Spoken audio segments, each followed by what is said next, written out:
Take me back to Liberia, where the drums still play my song. Take me back to my homeland. It's the place where I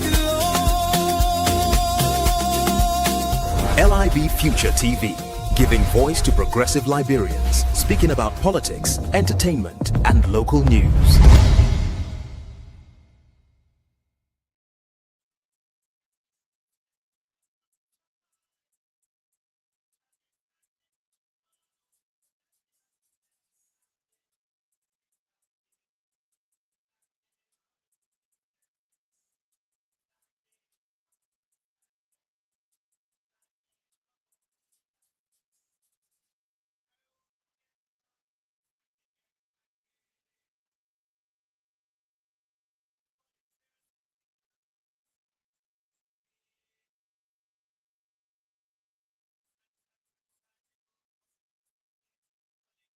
Giving voice to progressive Liberians, speaking about politics, entertainment, and local news.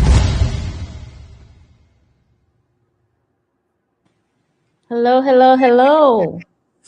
Hello, and let's get today. Yes, it is Friday. We made it to another week. Lovely Lavetta, how are you? I'm okay. Very good, very good. How was your week? How was your week? You smiling? What My week was. got you smiling tonight, Lavetta? I'm just okay. Mm-hmm. Chelsea gonna be laughing. Yeah, I'm okay. I'm okay. Good, good.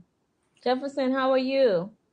Well, I'm okay by the grace, and again, like you said, we made it to another month. It's a blessing. Yeah. From January, now we're in the 5th month, so it got to be God. So yes, I'm blessed to be alive again in a new month. Yeah, that's right. We are in a new month already, May. Yeah. That's true. That's true. Well, Lavetta, what are our trending stories for today? All right. Let me say good evening to our listeners. Welcome to LIB Future TV News Update with me, Lavecta Davis. Cummins mobilized grassroots holds strategic meeting in District number 11 ahead of 2029 polls. Alternative National Congress political leader Alexander Cummins is expected to converge with party members and supporters on Saturday, May 2, 2026 at the Kebe Sport Pitch in District 11, Montserrat County.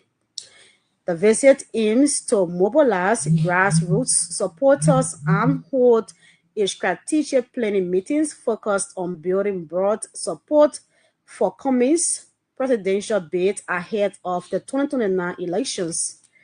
According to the ANC, the Boubacar Koun-led government has not fulfilled its campaign promises for the past 3 years, and the debate for change and a transformational leader who will be intentional in transforming every sector in Liberia cannot be overemphasized. Cummins, a former executive at Coca-Cola Bottling Company, is touted by the ANC as an experienced administrator with a strong international network and influence. The party describes him as an expressive politician who identifies challenges and pursues measures to address them. ANC Youth Congress launches anti-drug campaign as Cummins urges government to go after big fish. The Alternative National Congress is stepping up its fight against drugs, with the party's Youth Congress launching a school campaign while political leader Alexander Cummins pressed the government to target big fish behind drugs importation. The ANC Youth Congress has begun an anti-drugs and alcohol campaign for school children in Montserrat County and its environs, saying the effort keeps with its commitment to address Liberia's trust crisis. The group has also reportedly urged the Unity Party-led government to build more rehabilitation centers instead of party headquarters. Meanwhile, Cummings challenged the government to be proactive in holding influential figures accountable. The government must be proactive, standing grounds to hold accountable the big names that are within and or connected to officials to stop drugs proliferation. He said during an engagement with disadvantaged youth in West Point Township. The former presidential candidate warned against some officials being in bed with drugs importers at the expense of young people.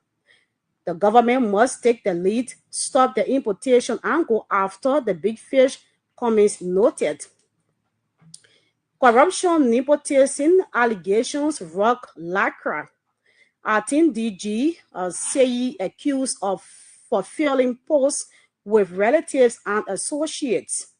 Sources allege on Obest Sayi earns $500 as Deputy Director for General Services, more than supervisor. Madam Hexfin Tapper alleged close associate named Commercial Director at $1,000. Councillor Roosevelt Gould appointed legal head at $1,500 for his predecessor's $400. Board Chair Francis accused of reassigning field vehicle. Claims of dismissing Bouaka appointees. Lacrat silent. Salif condemns Koluba's expulsion. Ex-president says expelling lawmaker threatens free speech governance. On 2FM, April 30, Salif cited Article 15, said freedom of speech is something that we must respect. House expelled Representative Yeke Koluba with 49/73 votes after Rules Committee report. Representative Sim Jala denied signing resolution. Salif, I don't think this is the way to go. Gonglo slams Vice President Kun's border remark. As presidential candidate calls for Vice President's take over a city comment, reckless amid border tensions. On ELBC, Vice President Kun said Liberia has strength to defend itself and destabilize territories beyond borders. Gonglo, irresponsible, reckless, and inflammatory, warned it risks diplomacy and peace amid Liberia-Guinea border dispute. As NSA, Camon denies role in $6.2 million United States dollars funds. Former National Security Advisor rejects LACC allegations in corruption trial. Kamo testified he learned of funds only via copy letter from Councillor Yanti Tuan.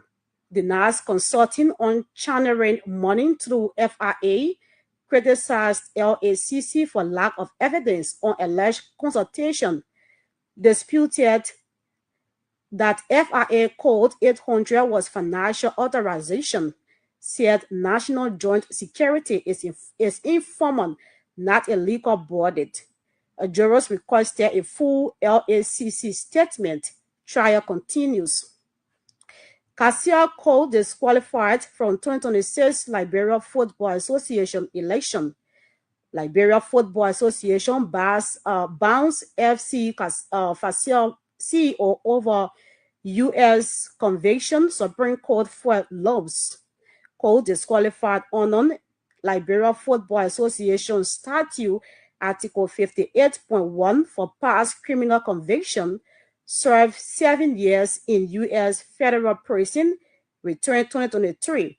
Plans to challenge at the Supreme Court, citing Article 58.1 of Liberia's Constitution, mandating rights restoration after sentence completions, accused Liberia Football Association rule conflicts with the Constitution. District 12 lawmaker defend a record. Lawmaker addresses criticism, lists project rejects corruption claims. In open letter acknowledges complaint but cites progress. A district office construction. Reviewing how completed market rehabilitated roles ongoing. 100 plus students assisted. Estate clinic expansion. Denies corruption allegations. Demands evidence. Calls youth partners urges judgment by evidence, not expectation. Judges trained on oil and gas law. Judiciary builds capacity ahead of oil sector expansion. 5-day training in Ganta, April 27 to May 1, approved by the Chief Justice Gbese.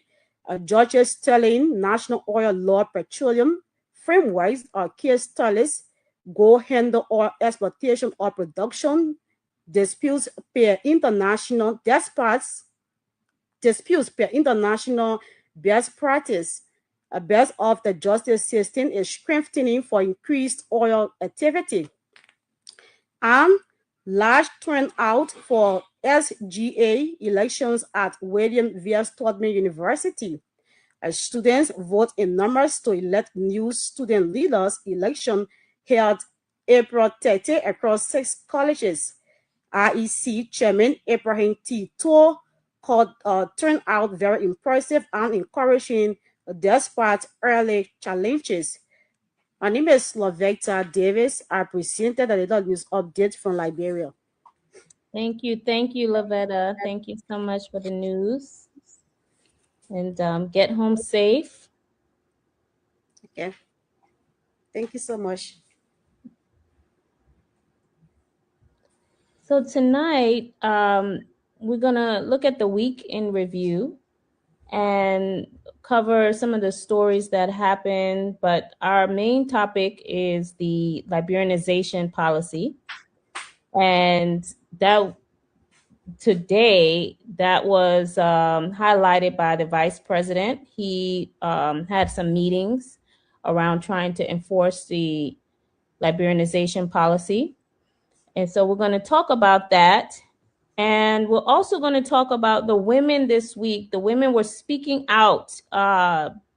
Former President Ellen Johnson Sirleaf had an interview where she made some very hot statements, and we're going to go over those. We're also going to talk about Mrs. Cummings, who today also spoke out on social media and slam some of the misinformation and disinformation coming out. So it should be a very exciting show tonight. First of all, I know a lot of our callers, our LIB Future TV callers, call and say to us all the time, Mr. Cummings needs to get out. Mr. Cummings needs to start going around. Mr. Cummings, he needs to start going from place to place and meeting people.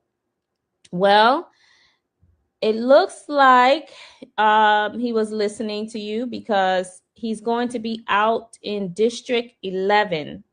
And it says Saturday, May 2nd, which is tomorrow, at 10 a.m.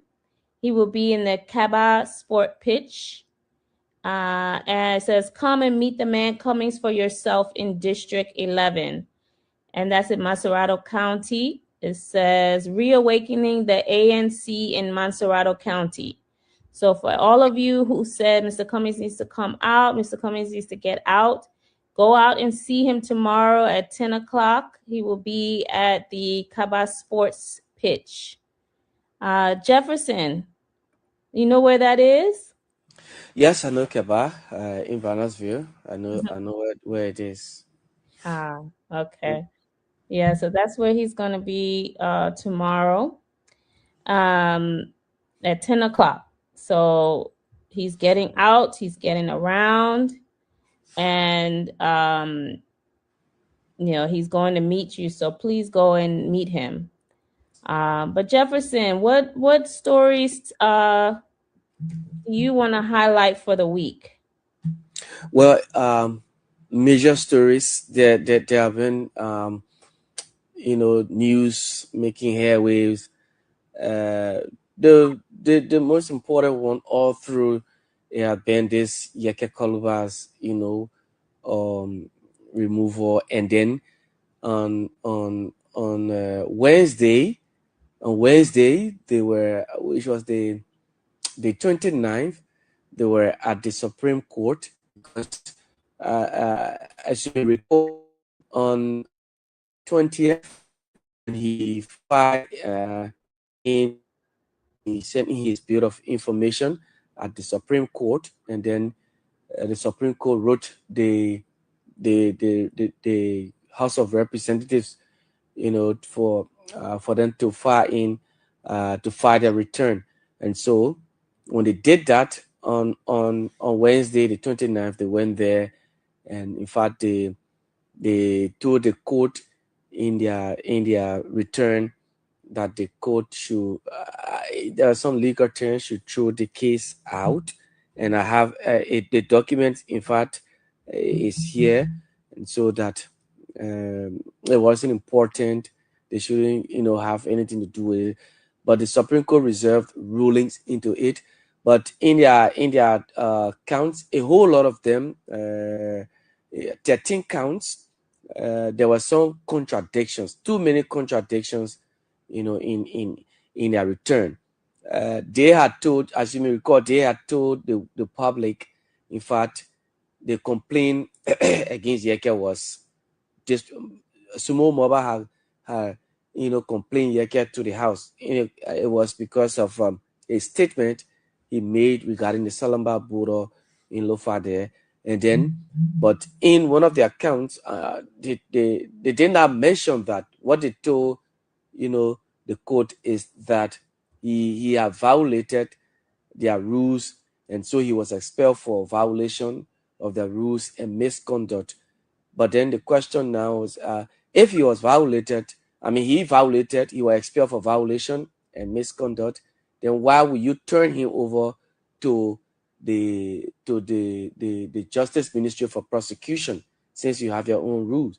So a lot of them, and also they said that, well, in one of the counts, they said that during their proceedings, Yeke Kaluba walked out of the hearings without their consent, which was not true. And like I said yesterday, which was not true, because I was present. In fact, excuse me, they were on cameras.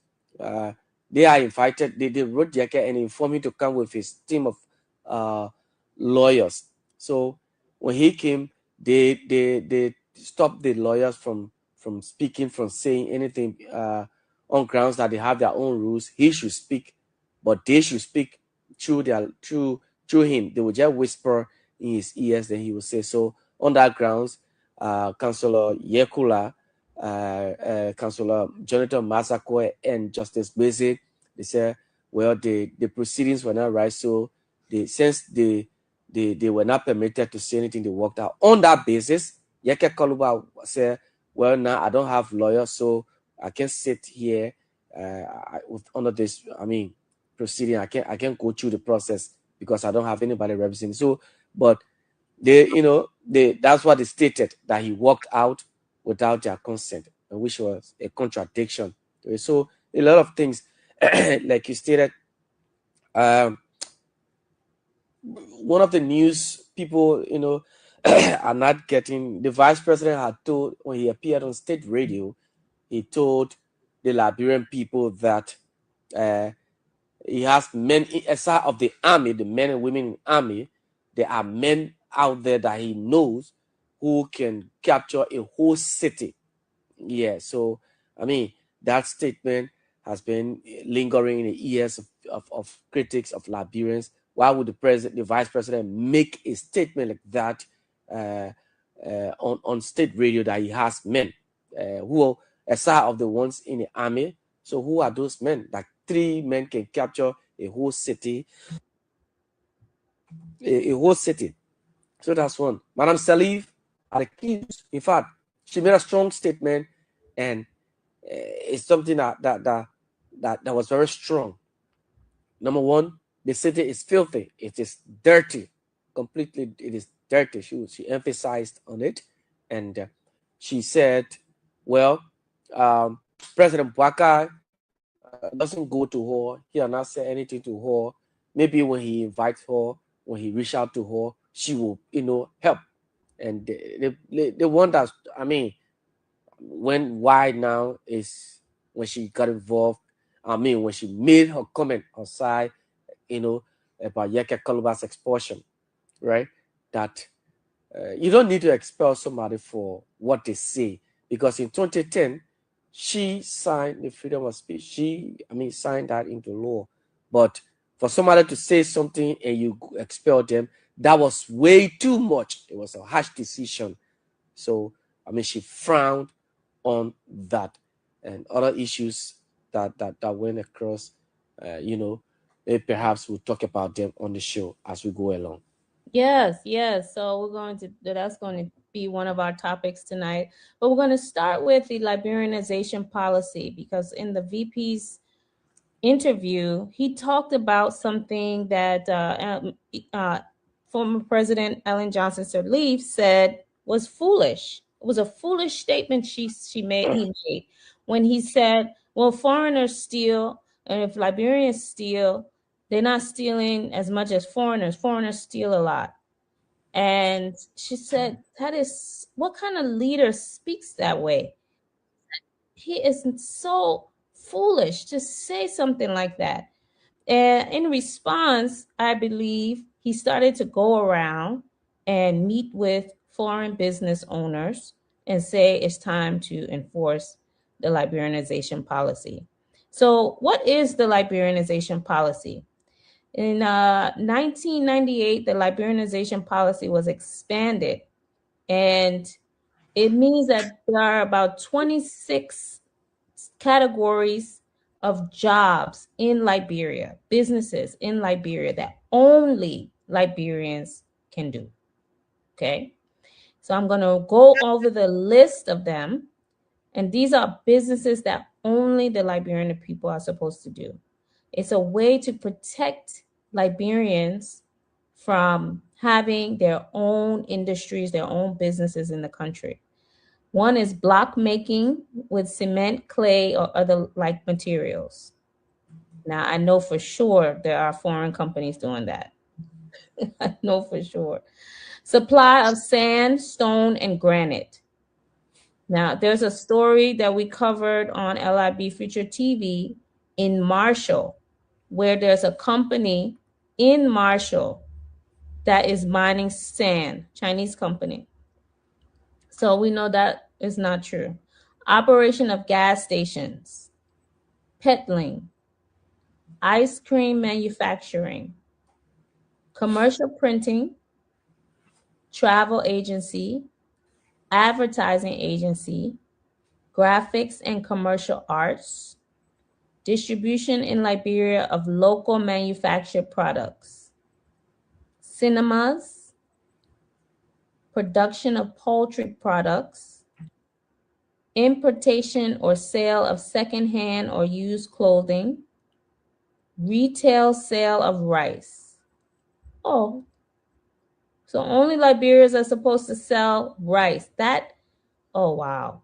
Ice making or sale of ice, operation of water purification or bottling plant valued at less than 100,000, or the sale of distribution of water purified in Liberia. Importation and sale of used cars, tire repair shops, auto repair shops with investment of less than 50,000. Entertainment centers not connected with established hotels, retail sale of animal and poultry food, taxi and trucking, shoe repair shops, retail sale of timber and planks, bakeries, and retail sale of pharmaceuticals. And so all of those businesses are only supposed to be Liberian owned. Now, I know for sure that I have seen these type of businesses owned by foreign companies. What say you, Jefferson? Well, indeed, a lot of businesses here that are named, you just named that should be operated by Liberians are being operated by foreigners. Exactly, they've been operated by foreigners. You see, I'll just start with some like for example, there is this part, this the distribution of these Xboxes and freezers and what have you. There are companies that are producing that are operating them, that these foreigners come to the country and they are the ones doing it, like we call, like what Liberians call the sepe, right? So they bring these pots, these aluminum pots, and they bring the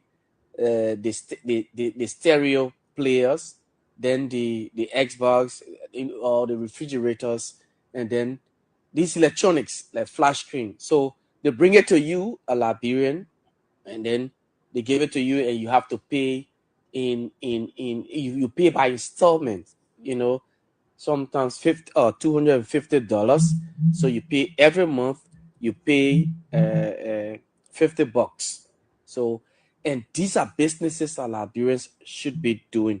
For example, Seti Brother is producing and manufacturing steel. So Liberians who have their stores and shops, whenever they go to Seti Brothers to buy, when they buy wholesale, they take it to their stores in a community, for example, and they will sell there. But if a Lebanese man from Seti Brother, or Indian, or anybody from that, Seti Brother will visit these communities, and they notice that, well, a Liberian man is selling here, so they will go beside you there and go and sell the same thing. They will do retail as well, when they should be doing wholesale, but they will do retail. And a lot of them, we see the Chinese people, they have Chinese cold storage. You have them producing ice, and when Liberians should be the one producing ice. Some local businesses that Liberians should be doing, and these people are doing it. So sometimes that's why we say, when these statements are being made, the government is almost like making mockery out of the Liberian people. You said they will not be spectators, but they become more spectators even, yeah, than what you said. So it's just the other. And one man who always complains on this is Dominic Nimle. Perhaps we'll try to get him on one of our editions, so that he could be and talk about the liberalization policy and talk about business, because he had complained that Liberians are being spectators. If you go to these stores, you see Liberians who should be doing these jobs. The Indians, the foreigners, they're the ones doing the work of the Liberian people, the businesses. So it's just a form of charade that government will say it, but it's a whole different thing. It's a whole, they're doing, like you said, they have Chinese here, the mining, in Virginia, in District 17 there, they have the same mining beach there. The Chinese people are the ones mining. What's the name? I'm trying to get the name. They are the ones mining the same, and then Liberians just sitting. But it's just bad in our country, Miss Gibson. Yes, please, everyone subscribe on our Facebook page, the LIB Future TV. That's where we covered the story in Marshall, where they are sand mining in Marshall. The people there have complained about it, and the EPA is like, it doesn't even exist. The EPA doesn't do anything about it.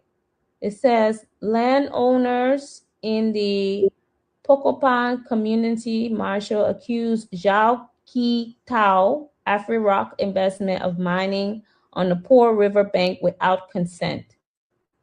Patricia Marsh and others say foreigners began clearing land slated for an eco lodge. EPA had issued a stop order in January 14, 26, but the owners' work continued. The dispute raises questions over the EPA and Mines Ministry oversight. And so, you know, the government today, I think, you know, you always call Safa the Facebook mayor. It's like the vice president is turning into the Facebook vice president. He takes the Facebook everywhere he goes now. Spoon TV everywhere he go. And today he was having these meetings with foreigners. You know, I think we need somebody who understands the economy and knows how to fix the economy. Going and having meetings with these people is not going to make the situation better. Okay. We need to have an economy that supports Liberians owning these companies. None of us Liberians are going to get up tomorrow and go open an ice cream manufacturing shop. It's not, you have to have an economy put together for you to do that. You have to have your business license, your business form. You have to have the equipment. You have to have the money to rent the place. All of these things have to be in place. And it's not going to happen overnight. It has to, the government has to set up the environment to allow Liberians the chance to get into these industries.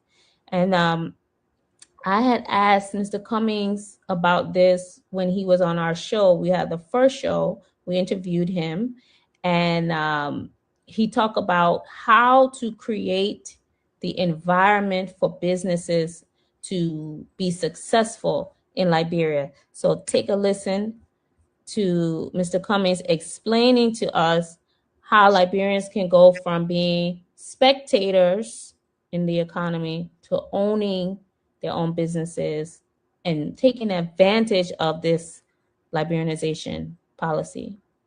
Things we need to do and can do to create jobs for our people. First of all, we have to recognize that the government is not the ultimate job creator. Our people need to understand that, and people in government need to understand that the government is to create an environment for the private sector to create jobs. And I'll talk about how we can do that. So, but that understanding is very important, because when you think about it, if the government is fully staffed, maybe they will hire 70,000 people, and that's too many, by the way. That's too big a government. But somewhere in that range, 60,000, 70,000 people. The reality is we need to find about 2 million jobs. So government will never be able to employ all the people that need jobs. So people going to government got to understand that that's not your role. That your role is to create an environment for the private sector to create jobs.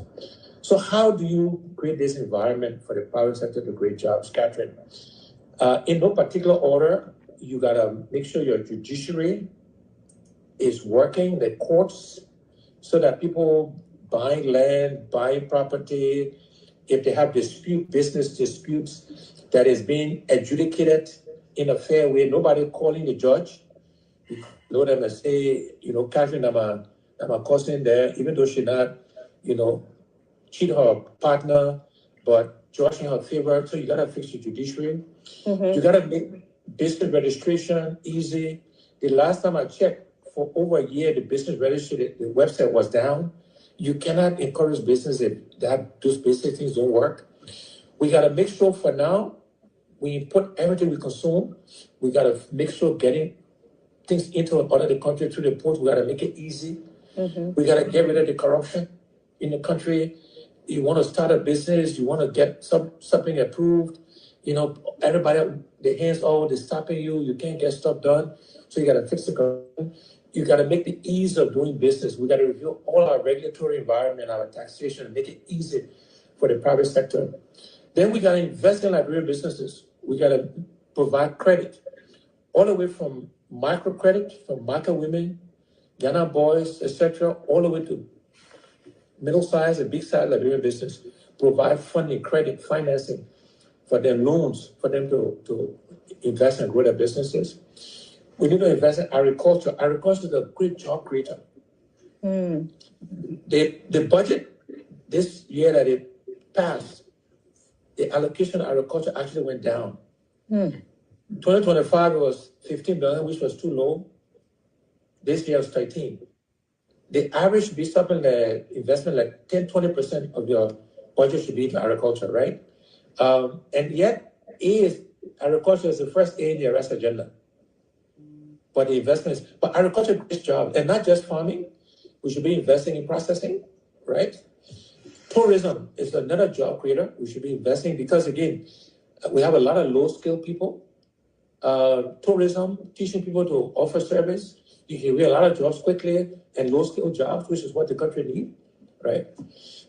Housing is another investment area. Develop a mortgage bank where people can build housing. You encourage the housing industry, you're going to create jobs, right? So these are all examples of the things we need to do to create jobs in our country. Fix the environment, business environment, judicial environment, reduce the stealing, make it easier to import and export, provide loans, financing, and then invest in these sectors that are actually job-creating sectors. And that's how you begin to grow the economy and create jobs for our people.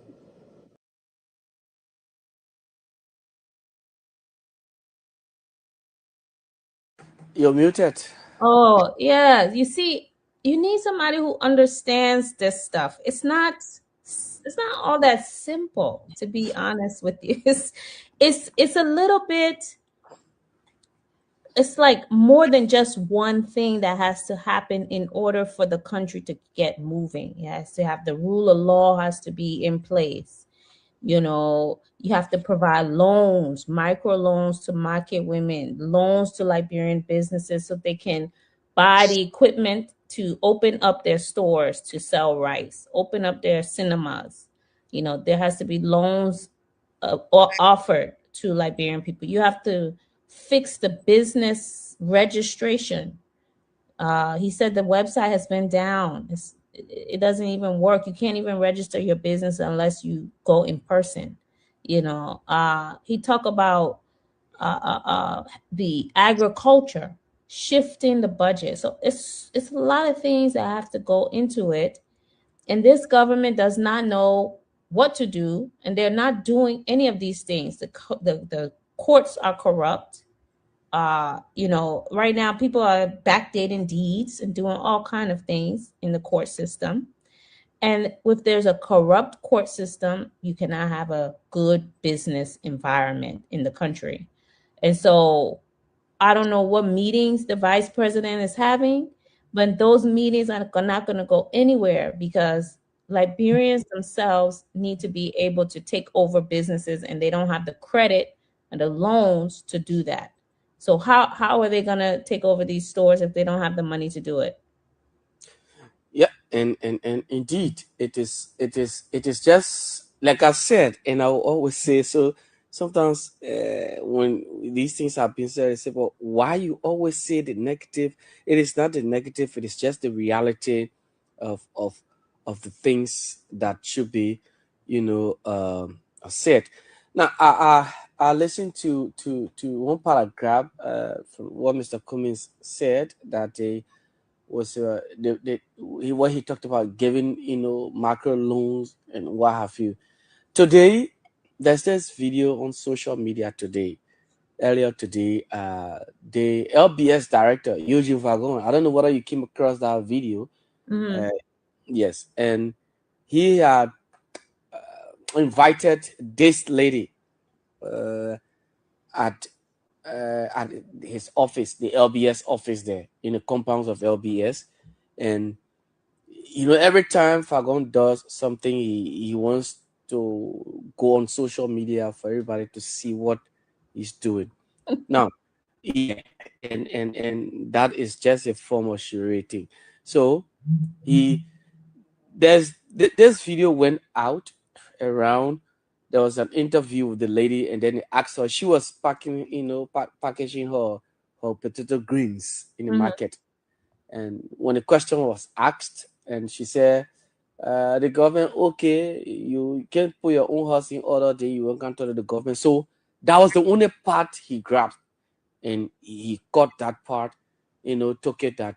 But the other part, the woman, what she said, things that they need to do to give them, to improve their businesses, he did not take that one.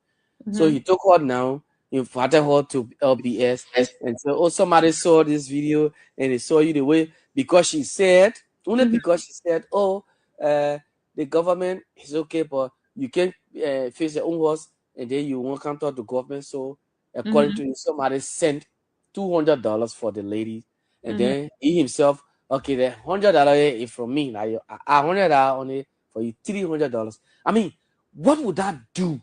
You single out a person. Why not go to the market and visit that entire market? Everybody over there, give the people loans.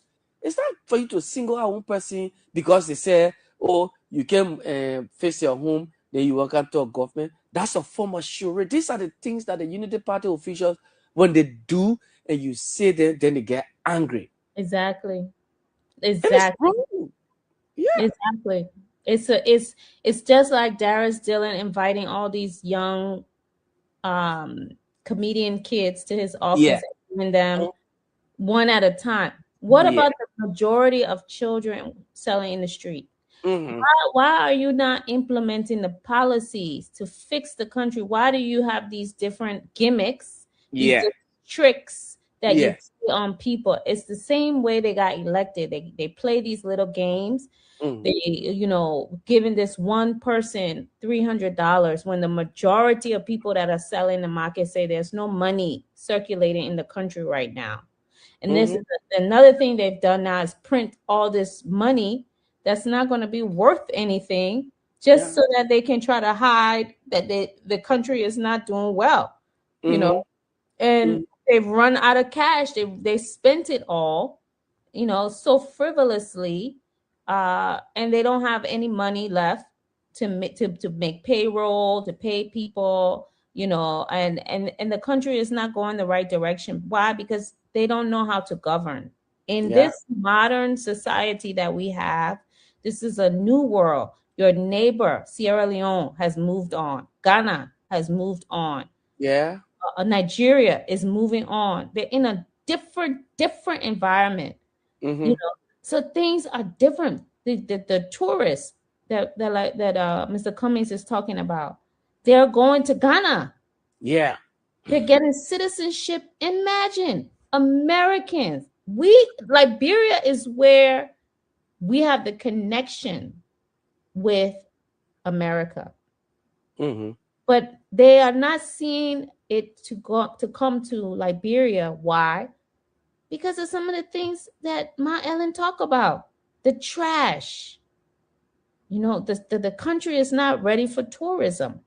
Mm-hmm. So, I see the gimmicks that they play. And today was another one with the vice president walking up and down, having meetings with these foreign businesses, but Yeah. have not set up the economy. Like Mr. Cummings said, we have to fix the rule of law. We have to fix, infrastructure. We have to fix electricity. We have to do the things necessary so that we can have a business environment. We have to loan money to our Liberians so they have the money to buy their market, to sell their market, to open up their own stores. These are the things that we're going to have to do in the country in order to fix it so that the Liberianization policy can be, put in place. He did an interview with OKFM this week too. I think he talked about these same things. Let's take a listen. We want to implement policies that will immediately affect the lives of ordinary Liberians. So we want to immediately, for example, I'll give you multiple examples. We want to immediately invest heavily in healthcare, what we call primary healthcare. What kills most Liberians is virus. These are facts, right? In no particular order. Malaria, typhoid, hypertension, diabetes, childbirth. I think there's 6, there's one I'm forgetting. We need to make sure we got clinics with drugs, healthcare workers paid, nurses, midwives, birthing rooms. Those things will impact people's lives right away.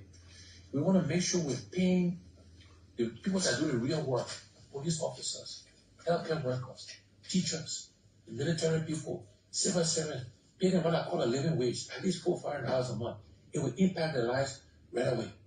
We want to make sure we're offering loans to Liberian businesses, all the way from micro loans, market women, etc., to medium and large Liberian businesses, create financing for them to grow and expand their businesses.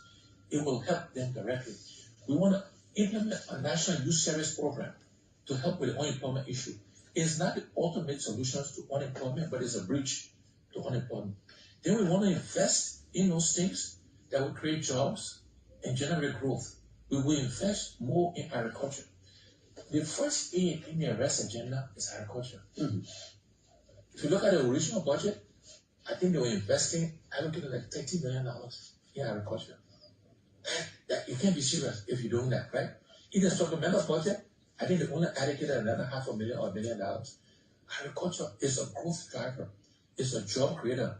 And when I say invest in agriculture, I don't mean just farming. Farming plus building factories to add value to our agricultural products, right? So we investing in housing. Housing, Liberian new housing. It will create jobs, by the way, and it will solve a problem, right? That's another opportunity. Investing in tourism, right? If you look at Kenya today, look at South Africa today, look at Senegal today, look at the Gambia, big part of the economy is all about tourism. We got 350 miles of beaches in Liberia. We got mountains, waterfalls, all that kind of stuff, right? So those are things we'll invest in that will directly begin to influence the life. And you think the current government, headed by your friend, is not doing some of those things? No, I mean, look at the allocation of the budget. Clarence, again, is doing the same thing over and over and expecting different results. My favorite quotation from Albert Einstein. That's gone so well. We are allocating, so the budget is now going to over $1 billion. Right? By the way, in 2017, as you know, at the debate, I said back then that our budget should be more than $1 billion United States dollars, and I was ridiculed.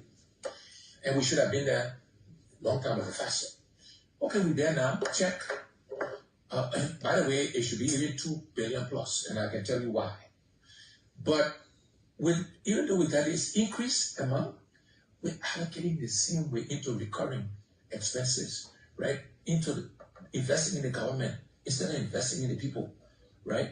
Why are we not investing into electricity, into water systems?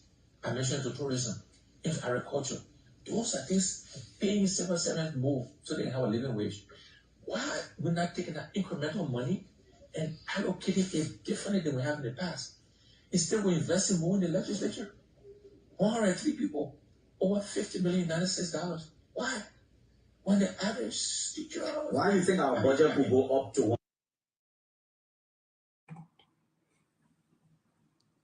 So he keeps saying the same thing in a little bit different way, but he's saying we have to invest more in Liberians in order for us to have a better economy instead of investing $50 million in 103 people. Why are we doing that? Why are we and who makes the budget? The president.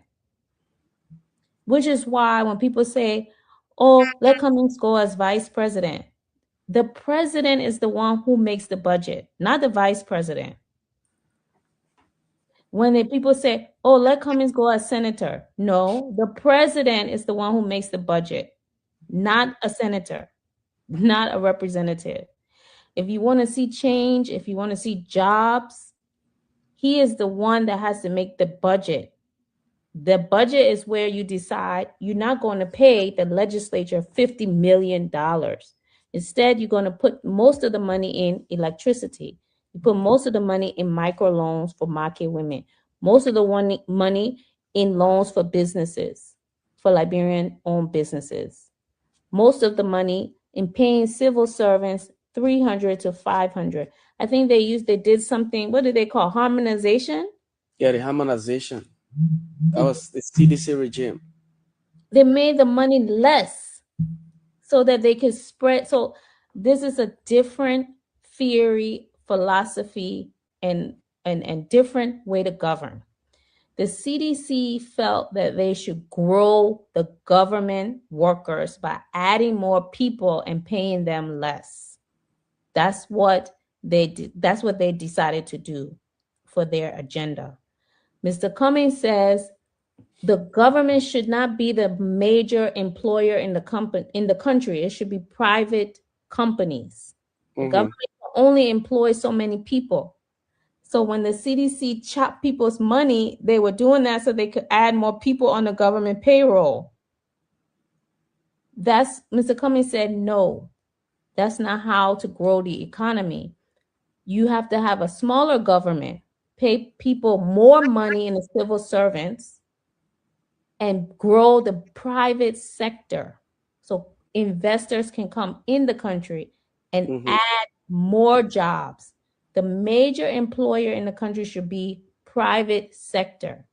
But you cannot have a good private sector, my people, if you don't have a rule of law, if you don't have clean streets, if you don't have good roads. These are the things that people want to see when they come in the country. They want to see it look nice and see it look pretty and your beaches are clean and those kind of things. So that's what Mr. Cummings has said. We have to change the way we spend. Why are you spending $50 million? Why don't you spend the money to clean the city?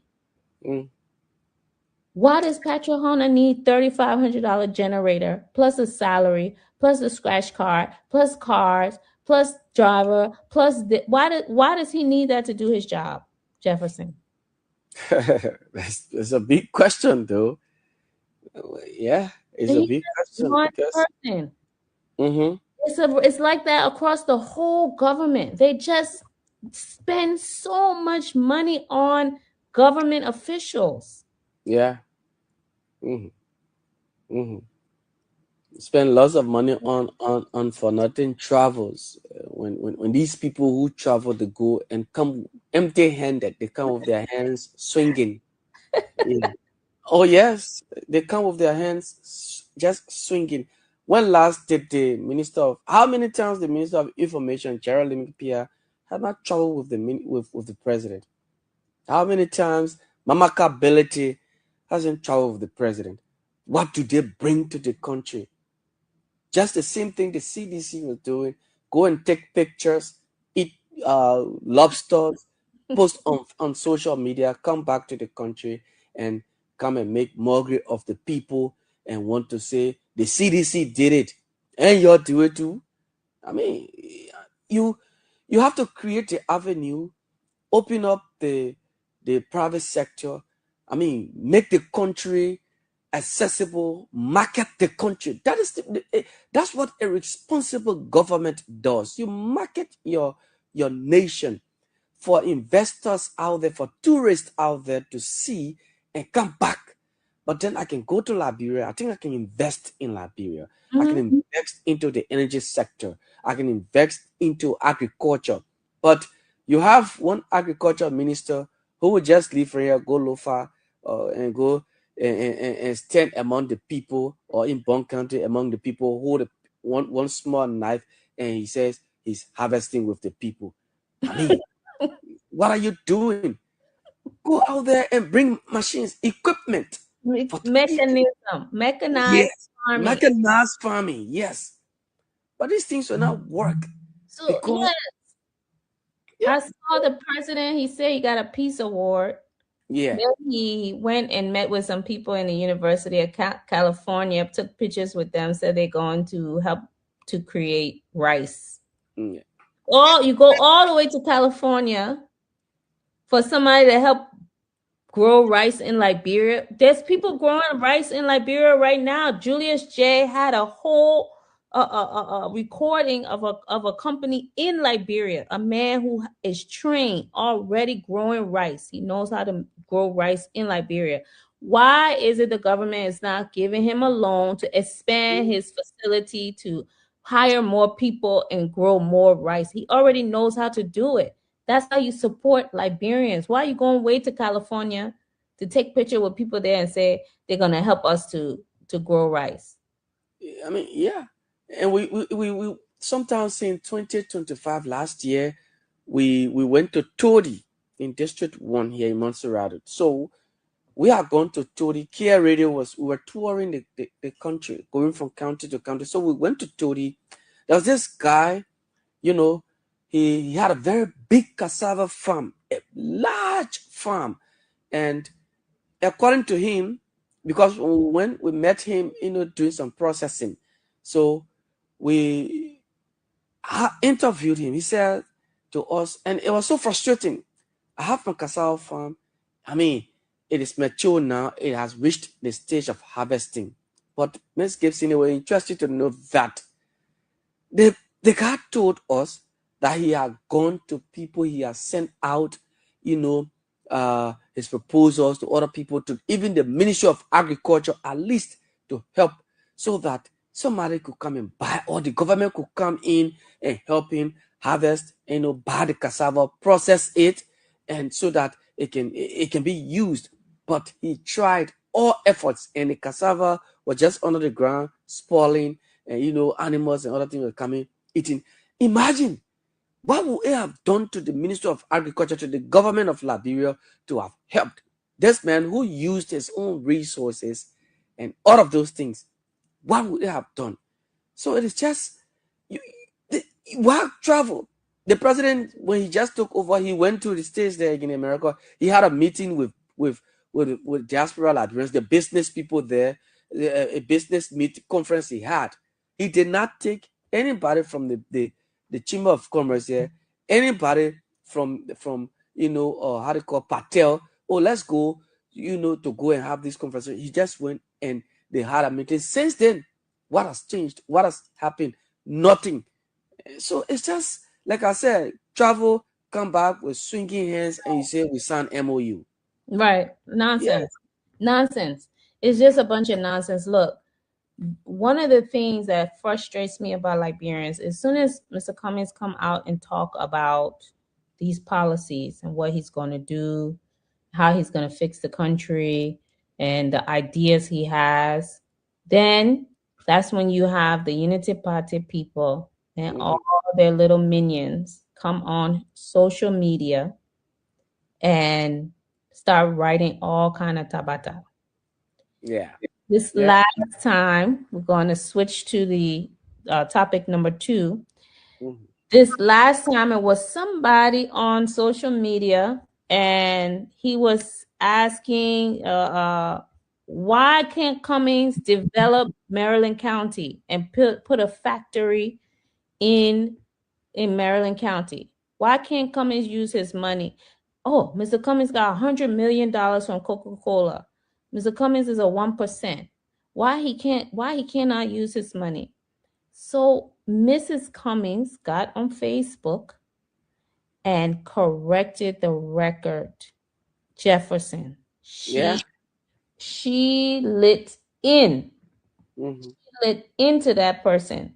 And she said to them, she got so many comments on social media. She said, I will not sit quietly by and as they create lies and a false narrative about Alexander B. Cummings. Too many people on this platform use it negatively, attempt to scar and damage individuals.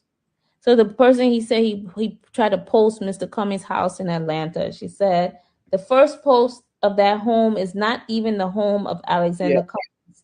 Do your research properly and post facts, not fiction. Then she said, then the person said, oh, Mr. Cummings is charging rent in his building.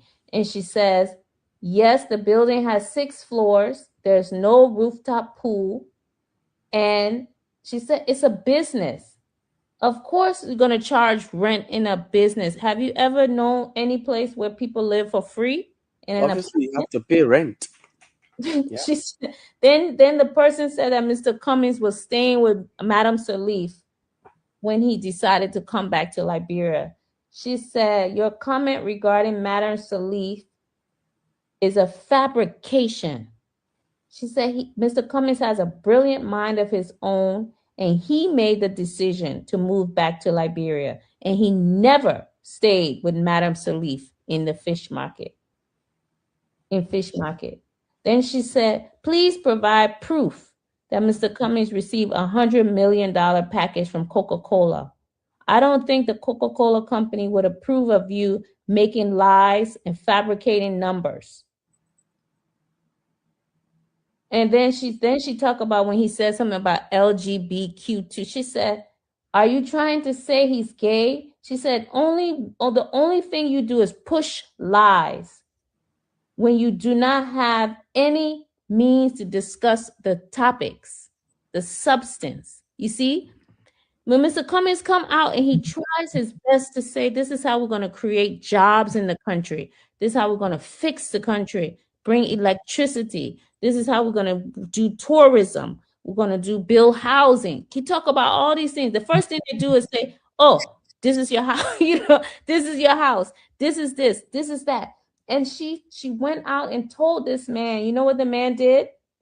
He came back and he said, "I'm sorry. I will leave this alone. I respect you, Mother Teresa. You are like a mother to me." Wow. Wow. Yep. That's what he says. That you are like a mother to me. And so she stood up to him and said, and then she said, "Please show me one president of this country who has used his personal money to build up the infrastructure of the country or create wealth for the citizens. I only asked for one." That's what she said. That What was an open challenge. Yes. She said, did George Weah use his own money before he became president to build the infrastructure of the country? Did Joseph Buckeye? What did he build before he became president? Any answer? Any answer? Did he build anything? Did they build anything? No. Nothing. Not, How nothing. can you say, how can you say, Mr. Cummings should use his personal money to build? And I on LIB Future TV, we did a list, Jefferson. We wrote a article here of Mr. Cummings' contributions to Liberia for those people who are confused, right? It says Cummings constructed a bridge that connects Big Town to Tubman University in Harper, Maryland. He sponsored a $50,000 clinic in Nimba County, provided beds to aid and save rape victims at Women's Aid Incorporated, donated mattresses and supplies to drug rehabilitation centers, and gave packages to disadvantaged youth in West Point. He provided $5 million in microloans, Liberian $5 million in microloans to market women. He trained over 150 businesses in Liberia and provided 2 businesses with $15,000 investment. Invested in 120 farmers in Nimba County to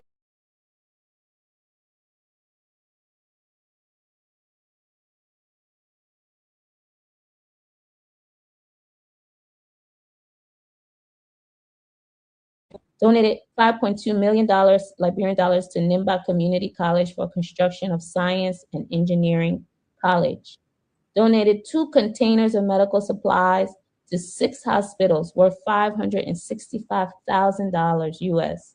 J.J. Dawson Memorial Hospital, C.B. Dunbar Medical Center, Banga, Bong County, Government Hospital, Buchanan, Grand Bassa, C.H. Reno Hospital, Kakata Makibi, Curran Lutheran Hospital, Zozo Lofa County, Fishtown Hospital, and River G.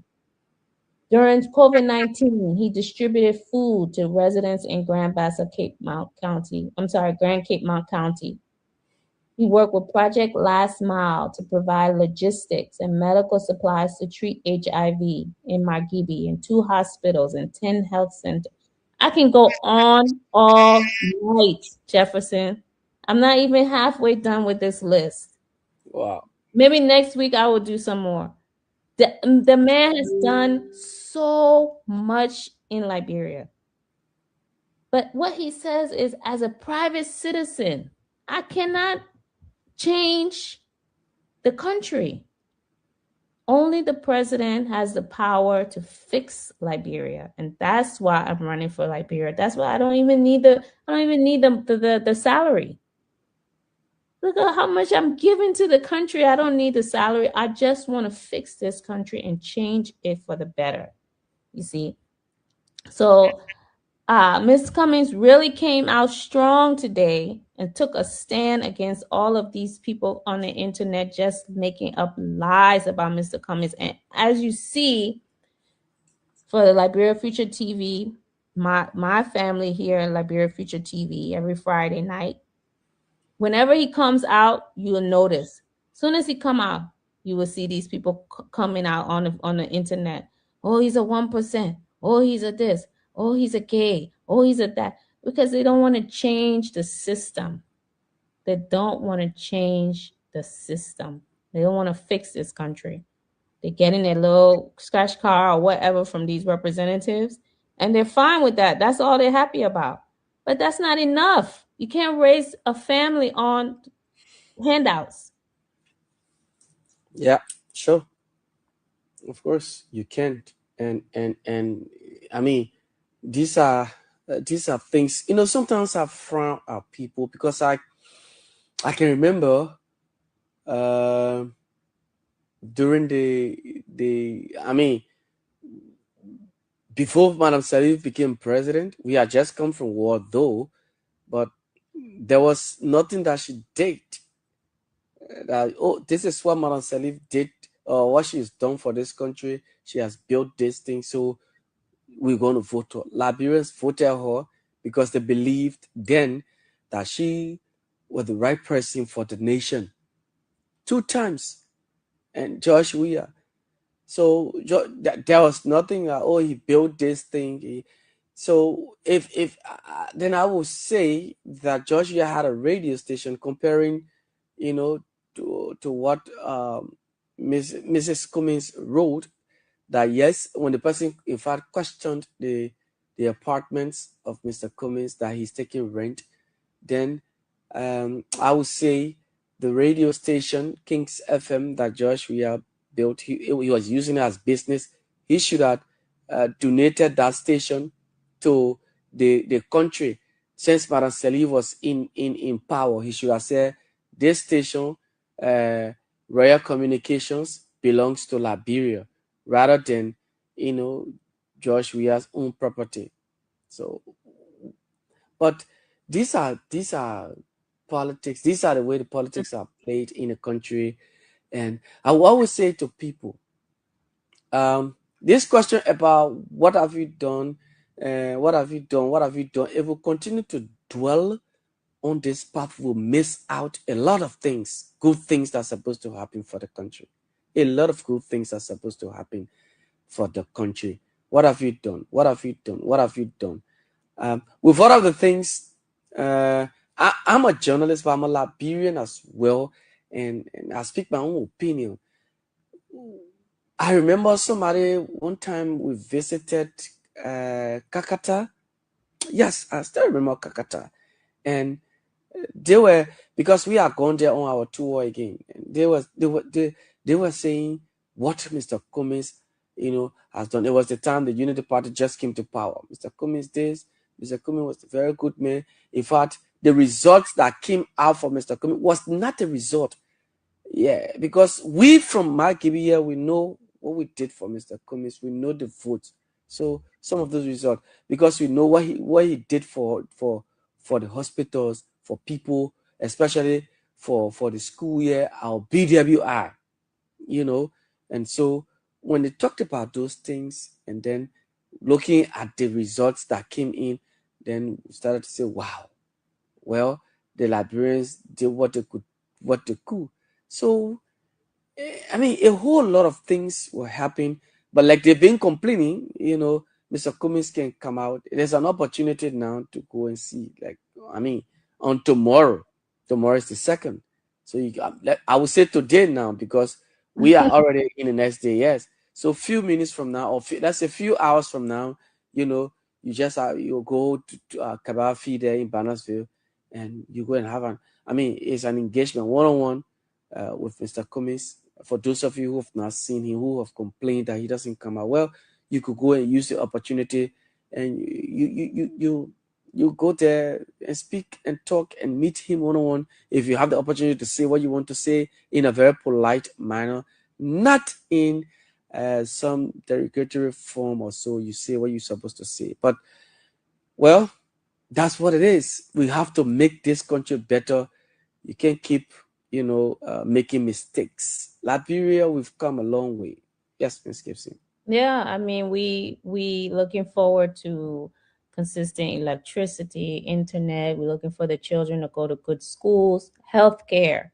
That's a big thing. As we all getting older, we need to be able to go to the doctor and afford our care. People should be paying at least $300 to $400 a month to live off of. You cannot live off of $75, $80. You can't live off of that. You need a living wage. The Liberians need to take control of our economy. And people keep saying, oh, it's sweet words that, that they're talking. No, it's not sweet words. It's not sweet words. The issue is you have someone who ran $1 billion budget, who ran all of Coca-Cola across the entire Africa and then globally. He knows how to run systems like this. None of these other people have run anything close to that kind of complicated, system. So I think we should definitely give him a chance at the top of the ticket, not as VP, because we want him to change, and change only comes at the top of the ticket, not as senator, not as representative. We want to change the country, fix the country. We need him to be at the top of the ticket. Now, the last thing we're going to talk about tonight is Ellen Johnson Sirleaf, Madam Iron Lady, EJS. I said she was looking so sweet and nice, but what came out of her mouth was just fire. She was firing left and right. I said her brain is very quick. Jefferson, she started talking about the mayor, why the city is dated. And she said he just put him poster up, enriching himself. I think he's in some kind of business with printing and things like that, the way how she was talking. But she said he was enriched. Somebody was getting enriched. That's what she said. But not focusing on cleaning the city. Then she got on Jeremiah Kuhn. Jeremiah Kuhn, then she started saying Jeremiah Kuhn was speaking like a fool, talking about, people are corrupt, foreigners are more corrupt than Liberians are corrupt, foreigners steal more than Liberians steal. She said that's excusing people, excusing corruption in the country. And she said leaders don't speak that way. That's why I can't even imagine him even being the president, because of the things he says. Sometimes you wonder, like that comment you talked about earlier, when we're talking about foreign policy, Guinean soldiers. Okay. First of all, you all are just starting to interview army people to join the army. Why are you waiting till there's a problem to start hiring soldiers? But they're talking about somebody who can take a Guinean town, and what are you talking about? So she got on the vice president about that, and then the next thing she said was Joseph Boakai, the president doesn't call her for advice. He never called her to help on the border situation. And we've covered that on this show, why he doesn't reach out to George Weah, why he doesn't reach out to, Ellen Johnson Sirleaf, Alex Cummings, to help with this border situation. We've talked about that before, and she said, she confirmed he has not done that. He hasn't reached out. And then Jefferson, she said the projects that he's working on. Yeah. All initiated. Wow. all initiated under her government, Mm-hmm. and nothing he's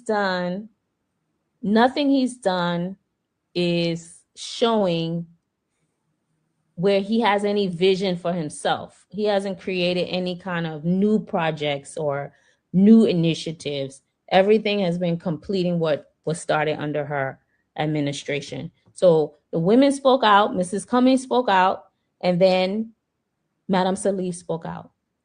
Yeah, and indeed, beginning with the third, I just the city. I've just put some photos there, so maybe you could upload them and so the public could see. Mm-hmm. Yeah, so that's Center Street, that's Central Monrovia you're looking at there. What? Yeah, that's No. street, like an Asian city. Oh, Yes, so it's like a painting, like an Asian city. That's Center Street you're looking that's at the there. dirt. That's the trash That's all how, over. yeah, that's how Safat, the Facebook mayor, had turned Central Monrovia into. Imagine, and that's where the Wow. foreign influencer, Facebook influencer came. He tried to film that area, and then he was arrested. Yeah, so you see how Center Street is. Yeah, the Imagine people the famous, walking down the street next to yeah, all this trash. yeah, those are all Zogos. You see there. So Center Street now, vehicles don't pass over there any longer. They have been, it has been blocked from the UN Drive end, so you don't enter and get out. Just behind, at the back of the Ministry of Public Works, the back gate, and you see that's the famous Palm Grove Cemetery. Used to be clean one time. Used to be clean. You have the grave of former President Totman, the former former President Weah's family. They're there, and other great people. They're buried over there. But you see how it is. That's just one. You see the other. That's just one of the images you're seeing there. But the president came to California and told everybody that Liberia is Yeah. well. You see there. Yeah. So The next one, you want me to go to the yeah, next? yeah. You know, Oh, see that? Now you see Center Street, these straight to look at the ocean. wow. Now, Mr. Cummings said we have 350 miles of beachfront. Beautiful, beautiful beachfront. Look at all this trash. How can you invite tourists to come? Look at this. Yeah. What? So you see there, you see, I mean, very close to the beach, to the sea, to the ocean. That particular place that could be a very beautiful place, could beautify the city. And these are images that a drone was in the air and just flashed. Because you make it look appear that the city is clean. How can the city be clean when Center Street is like this? And you say the city is clean. What about people who live on Center Street? There's a school there. They have a school over there. What about those children who go to school there and the people sell food, the pepper color, the roasted fish right there? No. Near the dirt?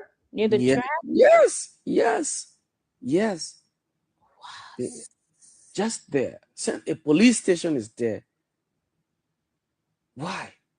Why would the mayor then will come to say and this? So he will not show this place every time he goes live to clean the city. He will not go over there to show it. No, he dares not go there to do it. Because obviously, if he goes there, that will be, I don't know, somebody will say the name of gingerbread or what. I remember when they were campaigning, he was always out cleaning up with a group of people, and they were always cleaning the city as if they were really going to keep the city clean. Yeah. When they won this election. And look at this. Now, if you took that trash out, how beautiful Nigeria is. That could be a very beautiful, I mean, a recreational center could be over there. Just make it look beautiful. Put something there. But because nobody is burying over there anymore, and they don't do any interment there. So why keep the place like that? What happened to all the landfills? I mean, What? That's why sometimes we say this mayor is not innovative because he doesn't go out there to bring in companies, the investors that will come and equipment. Oh, please, we need something. We need to help. I mean, help us clean so that they can clean the city. No, but you chase after people who are selling. You go take somebody, goods. You put it in the pickup. The energy you're using to take those people goods. Why don't you? I mean, just put the energy in there and get trucks and get. Right. Yeah. Yes, Wow. I see that they keep harassing people on the street, taking their market from them. Yeah. This the last picture here. What is this we're looking at? That's it. That's Center Street. That's the same place. You see Is that over a there. graveyard? That's the graveyard. Now So you people have are living in the graveyard. people live there. Zogos they go there, they live there. You see how bad it is. Oh, How bad it is. And then you say the city is clean. Madam yeah. Selifton, we used to drive through. You drive through Central Street over there. You drive and get to UN Drive. From Benson Street, you drive there and get through. You get to UN Drive. 6 years on the Joshua as well. But I mean, just in 3 years, Hmm. look at in 3 years, look at the heart of the city. No, This no. is Now Benson Street is where I go get my clothes sold. mm, Then it's a shame. It's a shame that the Unity Party ran a trick on people. Like they are the king and queen of propaganda. mm, They will, like you said, Eugene Fagon will bring somebody to his office and give them $300. yeah, They won't show you this on video. They will just show you what they want you to see, on the Facebook. yeah, They create, as soon as Mr. Cummings come out with solution, poop, they on the internet. 1%, 1%, 1%. yeah, yeah, you know, they try to play these games on people, but the reality is agriculture, rule of law, roads, education, sanitation, tourism, none of it. None of it. And I know some of our LIB Future TV family will call here and say, we're trying. They're trying. They're doing well. No, no, they're not. They're not. We need a mm, change in this country. We need a change in this country. You know, this is, we can't keep doing the same thing and and expecting something different. mm, mm. Yeah. I just every time I feel for the people who live over there, the kids who are there, the food they eat. Imagine living near this. Sometimes I just don't like to talk about it because we've talked, no solution. Shafa he just needed the job. So the money he spent, the volunteers that he had, they gave him a job now. He's complacent. He feels that I must get my money and go back to the States. Because right after this, the Unity Party is now in power, Shafa is going back. Mm-hmm. He's going back to the US and go sit there and enjoy his money and start running his mouth on other governments that will be here, which is bad. Yeah. Yeah, so she was right on when she said the country is filthy and dirty and it's not getting cleaned. Mm-hmm. It's not there's a lot of problems, and she pointed those out in the interview. I was very happy, to hear her speak because she used to be president. So she would know what can be done and what cannot be done. And she pointed out a lot of things that needed to be done. Yeah. Uh, and no, she talked about the vice president. She talked about the president doing more in the country. Yeah. But to be honest with you, what can you expect from someone of his age and his ability? I mean, Joseph Buckeye In all the 40-something years of government, he has nothing tangible that he can point to and say, I was successful in this. Okay. When he was in the agriculture, do you see anything that he did that you can say he was successful at this? No. None of his positions as vice president, nothing. Even when he left office, he had 42 years of salary and he was still living off of loans from people. People were still giving him money and helping him to get by. So why would he be able to help the country if he could not help himself, Jefferson? Yeah, yeah. In fact, even the farm the president has in Bapolu. So for 12 years, vice president, what benefit did the farm bring to the people?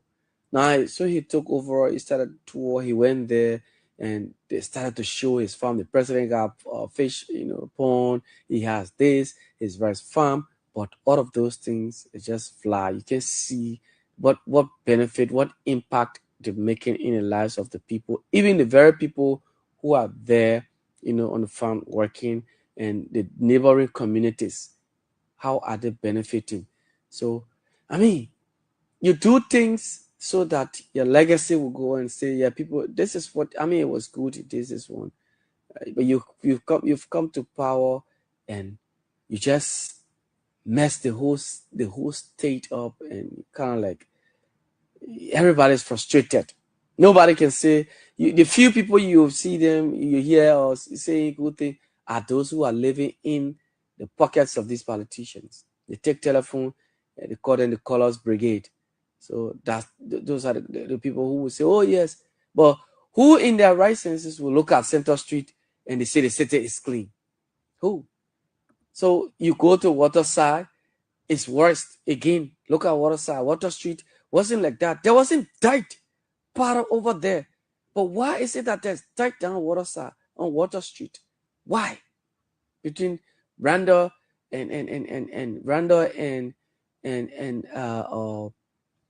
Galley Street intersection. Why is it that you have dirt all over there? You come between Randall and Macklin Street down Waterside, dirt. Then Center Street.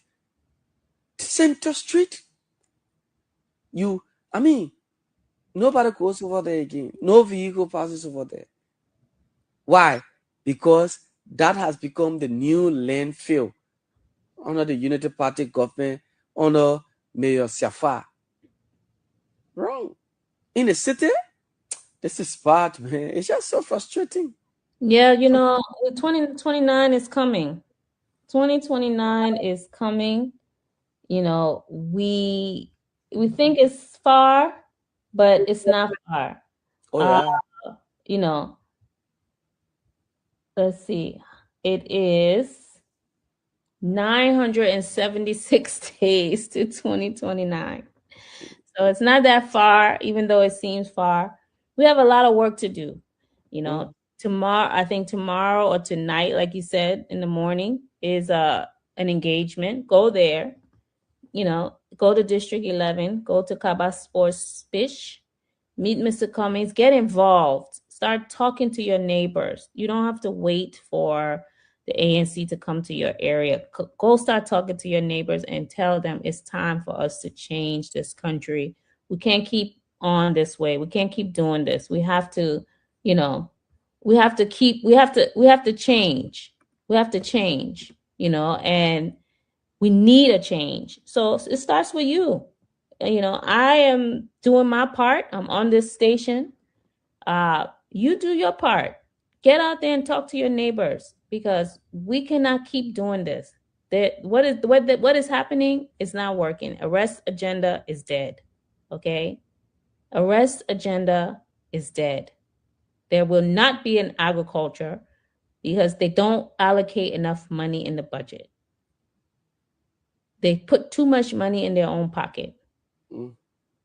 So there will not be sanitation. They're just not doing it. There will not be tourism, because up until now, Joseph Boca has gone Where are my people? Where hasn't he gone?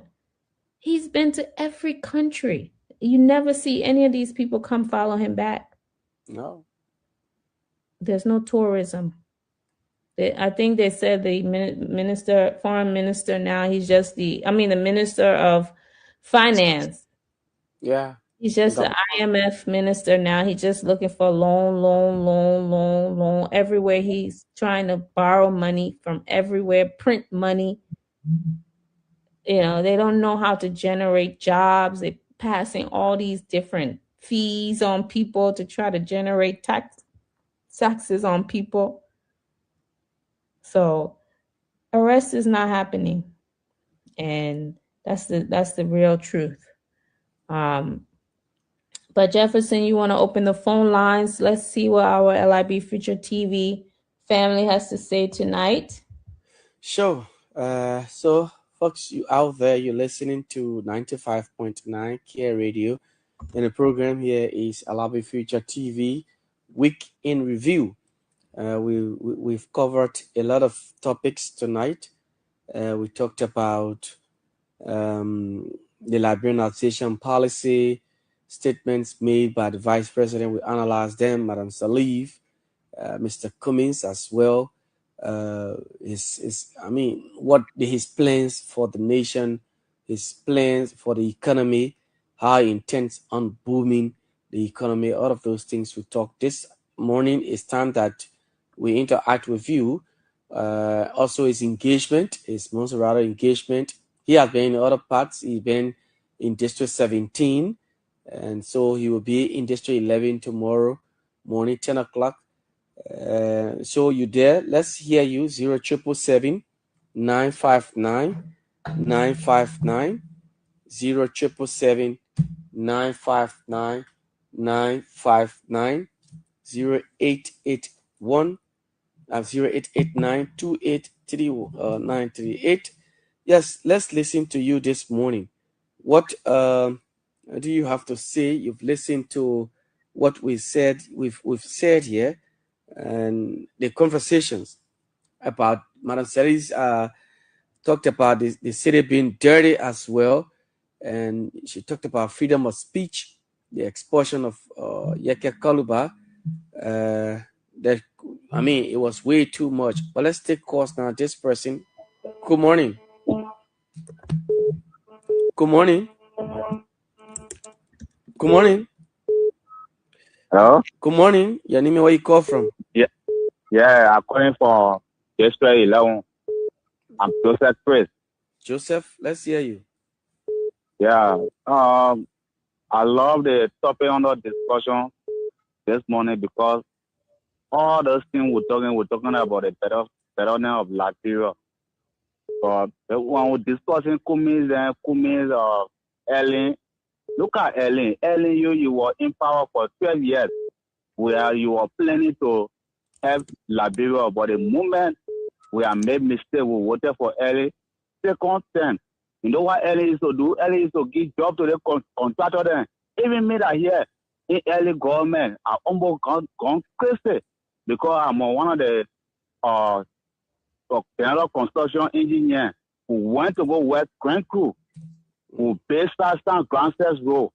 Nothing we don't receive. The time the contractor came to Monrovia to receive our salary, that money they put money behind it to African Development Bank until we don't receive money. We have came back into Monrovia, let us cut off.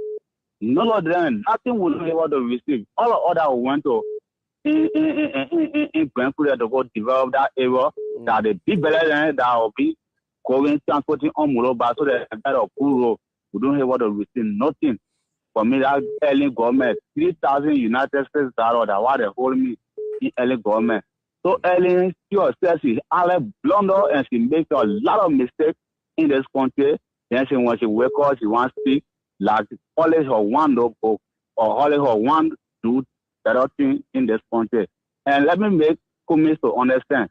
Cummings, I hope he will become president or he will make it, but he will not be 2029. Because 2029 will carry JMB back. Because for we the Liberian citizens, what we are saying, the criminals that used to embarrass us in this country, now I can even hold my phone, my work from here to New Jersey and Banaville. Nothing can happen to me. I'll be walking peacefully. Nobody will harass you. Because as I was saying now, security all on the road. Sitting now, PSU people on the road. You walk peacefully. You can get your driver, say you eat. You in peace. Yeah, but you know, they smiling. Or last time said it was problem. Somebody used to harass for New Jersey Junction. You be walking, come and say they will harass to my LA last time. I'm not talking about Georgia because it was west. Okay.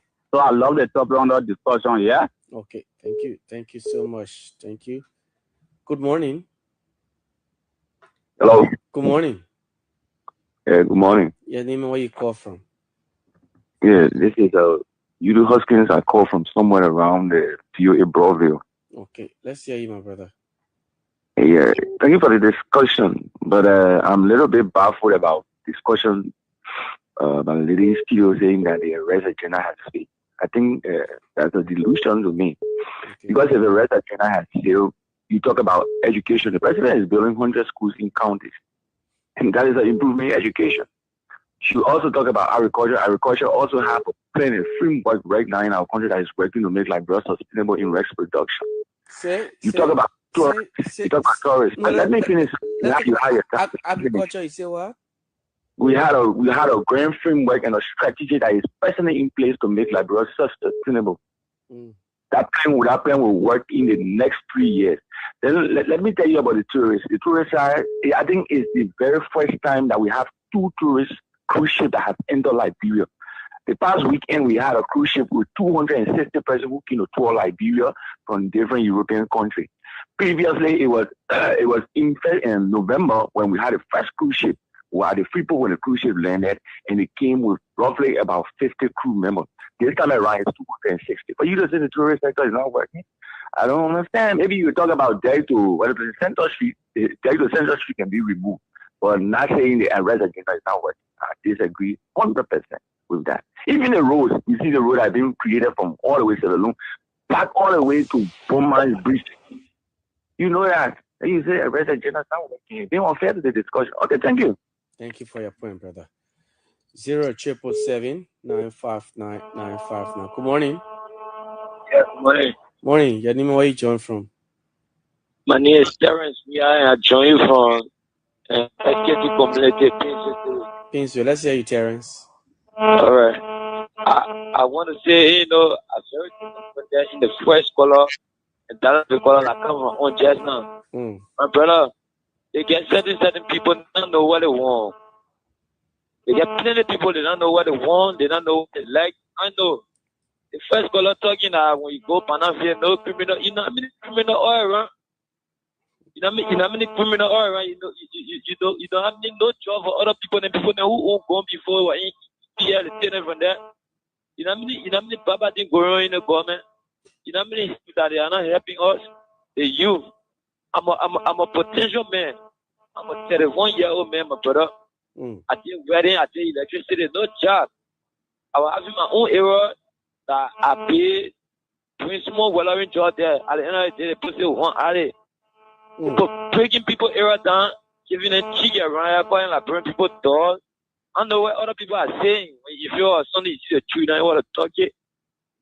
The people don't know what they want. My man, I'm very disappointed in the people that call Jenna and saying that arrest agenda is working. And you know what they're gonna think?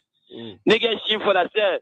And young people are suffering by people getting homeless in Liberia. I know what you know about that one too, bro. People are getting homeless, they getting cheating, you understand? What they were at before people come and say they play not for you again, they play for different person, no benefit, bro. Okay. I know what's going on in the country, bro. What they going for the state, bro. I mean, hey man, like just must say, man, yeah. Thank you so much. Just must. Thank you.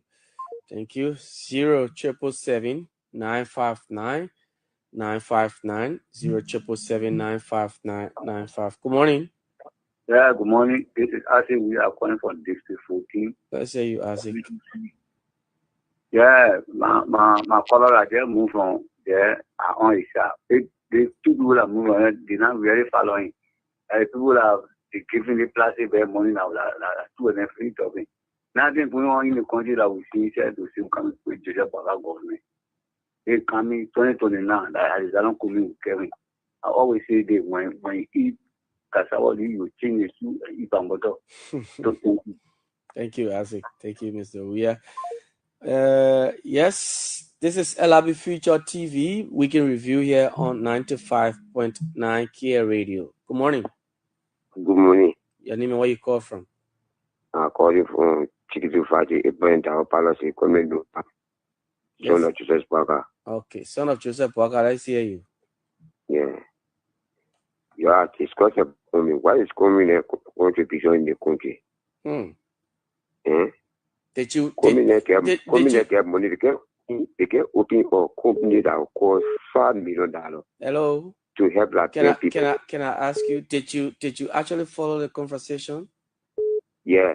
So did you listen to you're playing coming? No. Passing about the economy that. Did you listen to No, did you listen to what? Did you listen to his contribution in education, in health, when it was being listed? Did you listen? He contributed to health, and education, like to educate the people.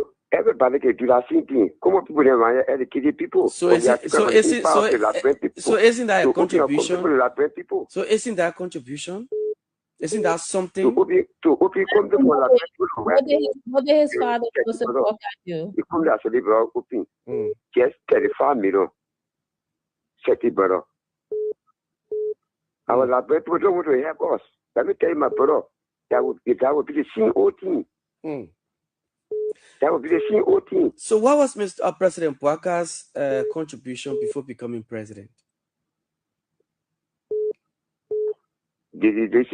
No, I'm asking you. No, it shouldn't be rhetorical question. It should be rhetorical. Did you listen to coming from our president? No, I'm asking you now. You brought up what Kumi has done. So I'm asking you, what did President Parker do before becoming president? Well, I say the people are team. They can contribute to what the people left. They want to out for the do so they use our people money. You still have not money, but you have not answered my question. What was President Parker's contribution to the nation? What factory, $1 million factory that he built before becoming president? That's the thing they are discussing. You still have not answered. People. You didn't answer me. You said saying. All the people have seen, my brother. Okay. Thank you, my brother. Take other people. Thank you. Good morning. Good morning. Yeah, name where you call from. Yeah, and thank you. I'm Moba Joseph from Lokenta, Uzale. Moba Joseph, let's hear you. Just quickly. Yes. Yeah, let me first of all start with this, and for the lady who insisted there, and people who you just gave a picture to us for Central Street, right? That they got funded within the Central Street have been blocks. Well, can you give us multiples of petrol evidence for the 6 years where Rayland, Watersa, Douala, where that became a mountain? Yeah. Where that side became a graveyard. We discussed the two administrations. What did they do? What have they done? So today, only that said one Central Street people want to talk about. Why you can't get other areas and tell the people about other areas? What it is the same thing today. Watersa. Watersa today. It is the same the way the mountains need to be like. But there's a mountain. There are mountains of dirt and Watersa. No. I dare you to give that picture to her. Douala Market. I dare you to give that picture to her for Watersa, for Wayland, for Douala, anywhere. It's that industry. You sure? When last did you visit Watersa? I was in Watersa today. When last did you visit Watersa? On Water Street. Tomorrow I can call you Watersa already. Thank you, brother. One more call, Jefferson. Somebody seen it, but come in here, no stay here. You're just soft yourself. Our reporters have been to Douala Market. Thank you. Thank you so much for your point. Yeah, Miss Gibson, you want to come in? Yeah, we have a guest here. We have a co-host, Duke JJ. Welcome to the show. You've been listening. Hey, Catherine, thank you. You guys are doing well. The show usually starts earlier than I'm available, but I was able to catch it on today. So, yeah, I've been listening. Great conversation so far. Good, good. What do you have anything to add? We talked about Mr. Cummings coming out. A lot of our LIB Future TV family has been asking for him to come come out. He's going to be in District 11 tomorrow or tonight, or in the morning, I should say, right, Jefferson? He'll be at District 11 at 10 a.m.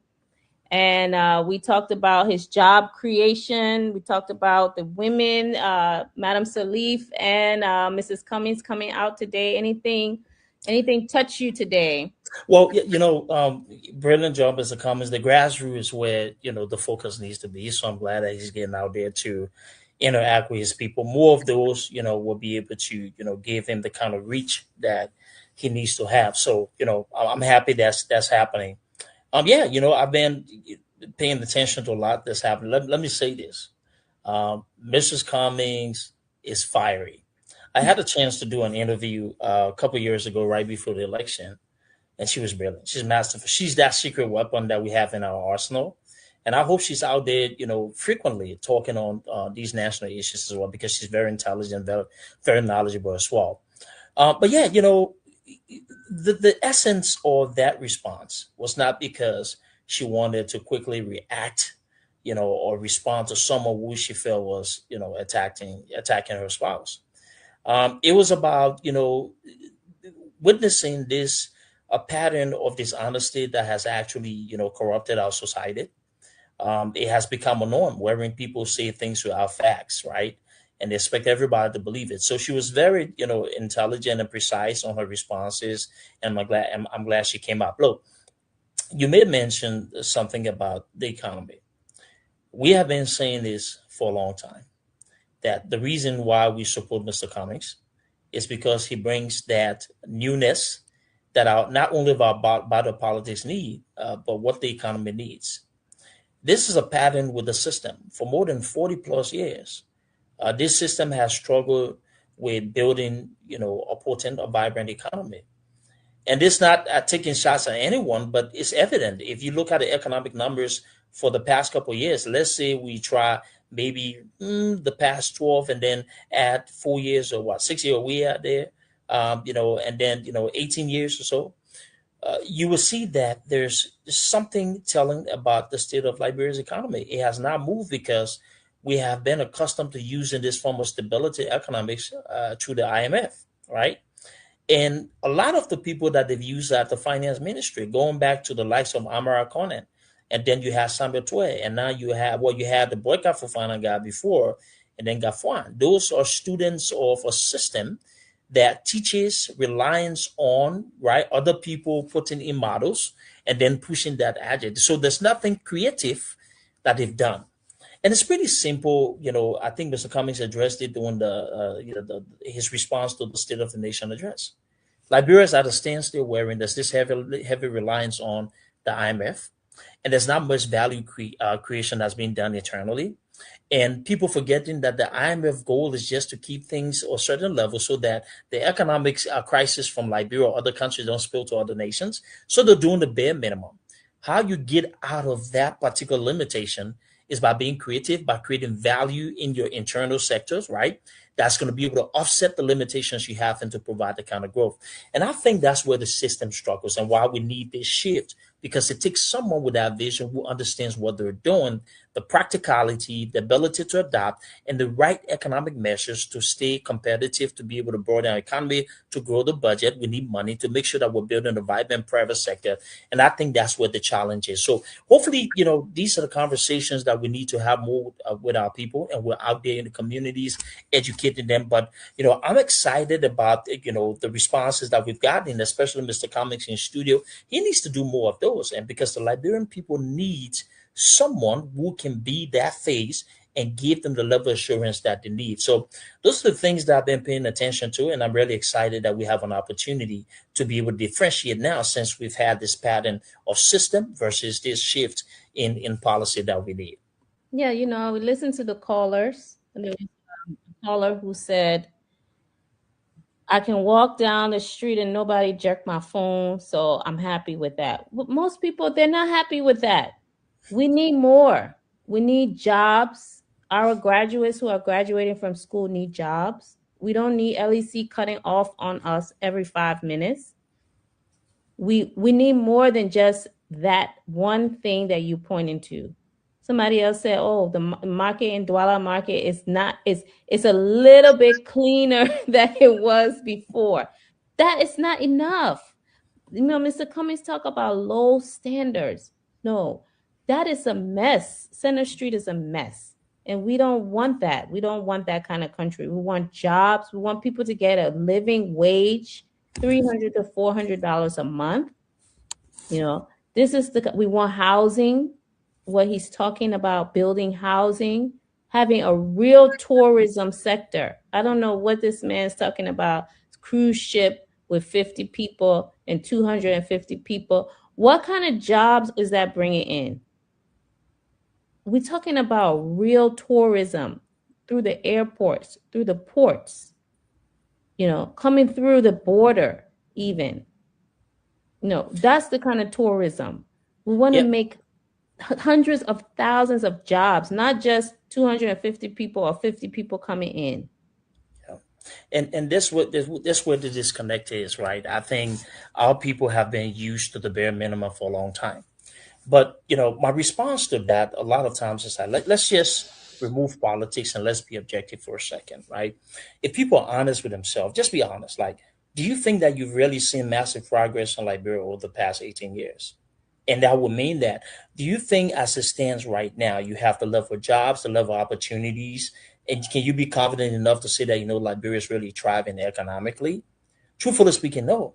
And it is in part because we have been so used to using an approach that no longer works. Look at, I saw a nice little article about Namibia yesterday, wherein they've paid off, you know, their outstanding debt to the IMF, and they've now instituted a policy that's moving more towards focusing on how they're creating that kind of leverage internally to use their own resources to, you know, build that economic flexibility. And that's where things are going. See Ghana, see Ethiopia, right? See other African nations now that are actually, you know, using that particular model to start building, you know, roads and creating bridges and creating those kind of elaborate structures that's actually providing job.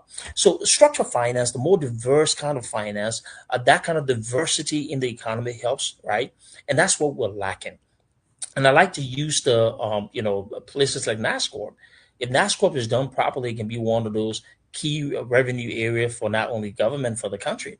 But we have a national pension system that wherein people are still receiving pension checks for less than $25 after they work for an institution for more than 30 plus years. Right. No, that's because Joseph Book, that was the first place they went for cars. Well, yeah, true. Not, and only that is, we have a pension plan that's been, you know, drowned by inflation, and partly because we have not really understood that, you know, we have to evolve beyond this fiscal assets kind of retirement style and start looking at ways to diversify these portfolio, in the process creating the necessary measures that will protect beneficiaries and all of that stuff, right? So those are different things, and that's where I said, you know, outside of the politics and being professional and practical enough, it takes a certain kind of vision to be able to restore the level of economic flexibility that we need to see Liberia thriving.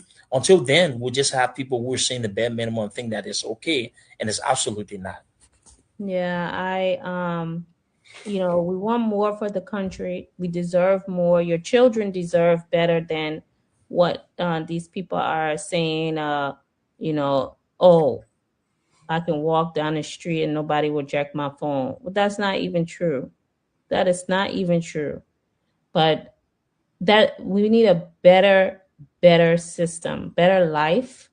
We deserve better. And most people know that. Most people know that. It's just some of these people they call here, like the man said, they're getting a little something to call and say these kind of things. But most people know Liberia deserves better. You know, Jefferson, what say you?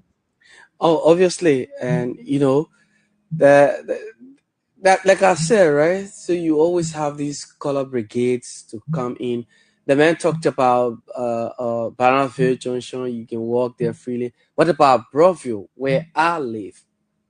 What about Broadview, where I live? I will tell you this, that every Friday the show ends, like today Saturday 1 o'clock in the morning. So I will get on my bike to drive. I mean to ride and get to Broadview.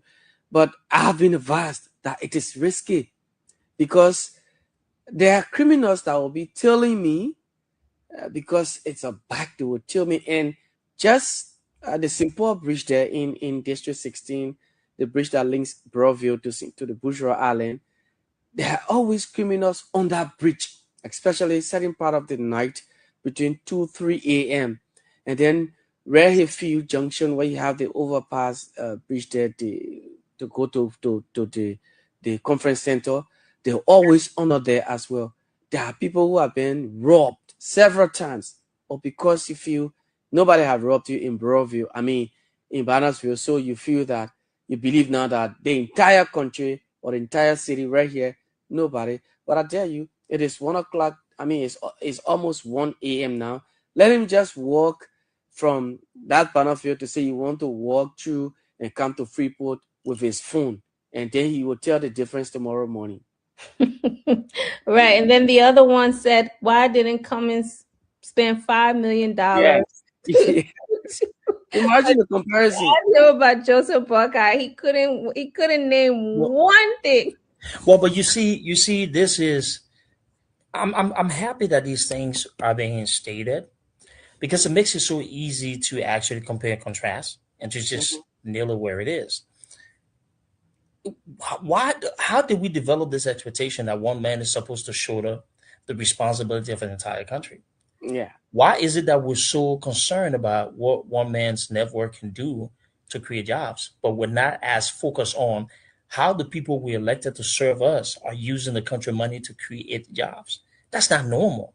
That is absolutely not normal. That we're worried about what a man's work should be doing in the country, and we're not worried about the people that we've entrusted with trillions of dollars in wealth that's in that country that can be used to build. You see, so there's something that's not right there.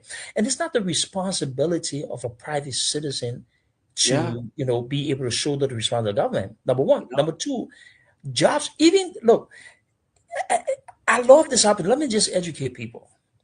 Donald Trump is a billionaire, but a lot of the real estate projects and businesses that Donald Trump, venture into in this country, a lot of the money came from the banks. It didn't come from his pockets. So the United States created a system where even wealthy people don't use the money to go ahead and build businesses and stuff. They use that by borrowing from these companies, from these banks, local banks, and pay interest and pay back, because the system allows them to be able to have access to resources. This is a fact. Nobody taking the individual wealth to go spend it on a business venture. Nobody does that, because business is not charity. It's for profits. The problem with Liberia is that we're used to this charity mindset. That's why everything, even our national budget, we need donors. I was listening to an interview concerning the Montreal City Corporation, wherein the former judge said that things are not happening now because during Ellen Johnson's release time, they had a vast majority of donations. And I thought for a second, hold on. You're telling me you can't function if you're not receiving handout, but you see where the charity case is coming in? That's been our problem for a long time. This thing here that somebody else needs to foot the bill. But we have the wealth in the country and we have elected people. Yeah, we don't want these people to be able to do what they're supposed to do with the wealth. Liberia is richer than Cummings. You've elected guardians of those resources to make sure that they're using that to be able to empower you.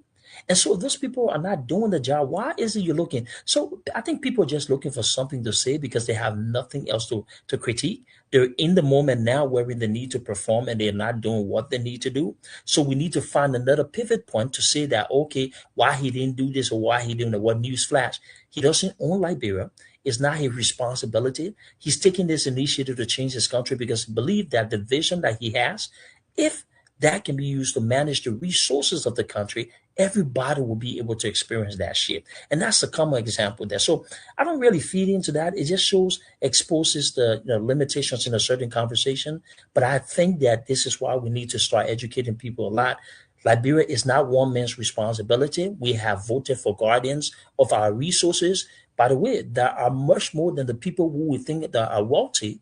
Why is it we're not holding our public officials accountable, right, when it comes to providing the necessary help that we need to be able to turn those resources into profitable ventures for us? That's the conversation.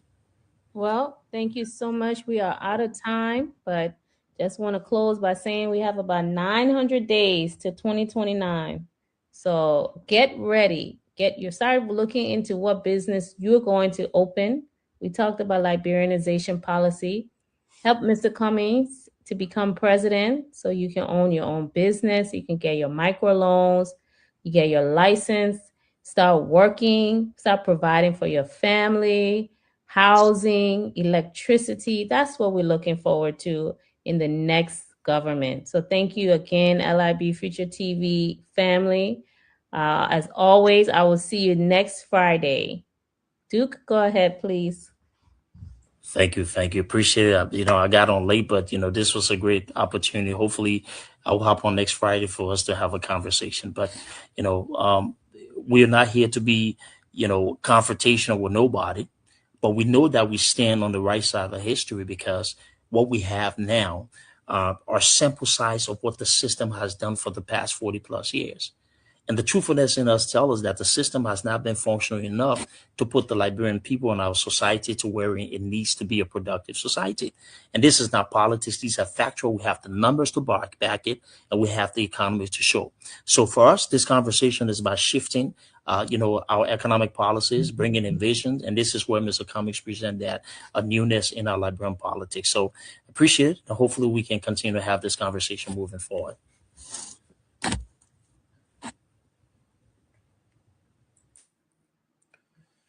All right, folks. Yes, we'll see you tomorrow. Again, we'll be here on next week, Monday, 7 o'clock, Liberia's time. Jefferson Weah is my name.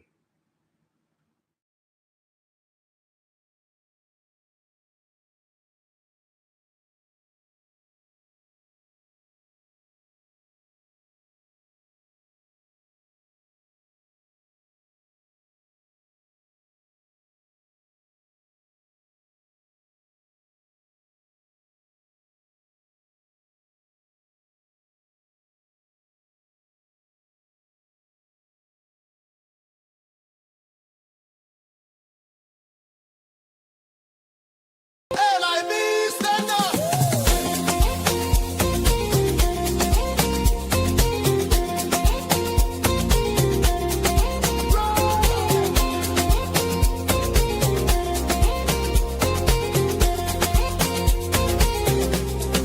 Take me back to Liberia, where the drums still play my song. Take me back to my homeland.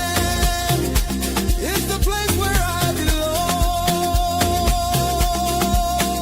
belong. LIB Future TV, giving voice to progressive Liberians, speaking about politics, entertainment, and local news.